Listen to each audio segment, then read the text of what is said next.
CM Revanth అధ్యక్షతన కీలక సమావేశాలు జరుగుతున్నాయి. హ్యూమన్ రైట్స్ కమిషన్ చైర్పర్సన్ సభ్యుల సెలక్షన్ కమిటీతో సీఎం సమావేశమయ్యారు.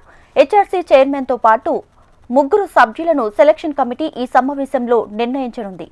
తర్వాత లోకాయుక్త, ఉప లోకాయుక్త నియామకంపై సెలక్షన్ కమిటీతో సీఎం రేవంత్ సమావేశం కానున్నారు.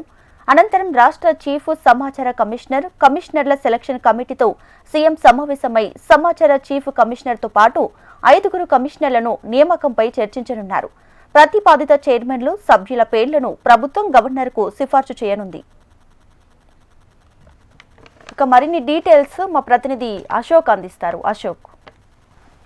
దీపిక, సచివాలయంలో సీఎం రేవంత్ రెడ్డి అధ్యక్షతన కీలక సమావేశాలు జరుగుతున్నాయి. ప్రస్తుతం అయితే హ్యూమన్ రైట్స్ కమిషన్ చైర్పర్సన్, సభ్యుల సెలక్షన్ కమిటీతో సీఎం సమావేశం పూర్తయింది. అలాగే హెచ్ఆర్సీ చైర్మన్ తో పాటు 3 సభ్యులను నిర్ణయించేందుకు కమిటీ సమావేశమైంది. ఈ కమిటీకి చైర్మన్ గా సీఎం, స్పీకర్, హోంమంత్రి, ఉభయ సభలకు సంబంధించిన ప్రతిపక్ష నేతలు ఉంటారు.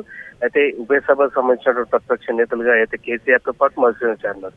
ఇద్దరు కూడా ఈ సమావేశానికి రాలేదు. అలాగే లోకాయుక్త, ఉప లోకాయుక్త నియామకపై కూడా సెలక్షన్ కమిటీ సమావేశం పూర్తయింది. ఈ సమావేశానికి కూడా సీఎం తో పాటు ప్రతిపక్ష నేత, హైకోర్టు సంబంధించిన చీఫ్ జస్టిస్ రావాల్సిందే. ప్రతిపక్ష నేతగా ఉన్నటువంటి కేసీఆర్ దీని కూడా ఈ సమావేశానికి రాలేదు. మొత్తంగా ఎవరు కూడా బీఆర్ఎస్ పార్టీ నుంచి కేసీఆర్ కావచ్చు, మధుసూదన్ లేకుండానే మిగతా సమావేశాలకు సంబంధించి ప్రస్తుతం కొనసాగుతున్నాయి. రాష్ట్ర చీఫ్ సమాచార కమిషనర్ తో పాటు ఇతర సభ్యుల నియామకం సంబంధించి కూడా ప్రస్తుతం సమావేశం పూర్తయింది. సమావేశానికి సంబంధించి మండలి చైర్మన్ గా ఉన్నటువంటి గుత్తా సుఖేందర్ రెడ్డి, స్పీకర్ ప్రసాద్ కుమార్ తో పాటు సీఎం రేవంత్ రెడ్డి అధ్యక్షతన 3 సమావేశాలు కూడా పూర్తయ్యాయి. దీనికి సంబంధించి నియామకాలకు సంబంధించి చైర్మన్లు కావచ్చు, సభ్యుల పేర్లను సూచిస్తూ గవర్నర్ కు తెలంగాణ రాష్ట్ర ప్రభుత్వం తరఫున సిఫార్సు చేస్తారు. తర్వాత నియామకం సంబంధించి గవర్నర్ నుంచి ఆమోదం వస్తుంది. Right, thanks for the updates.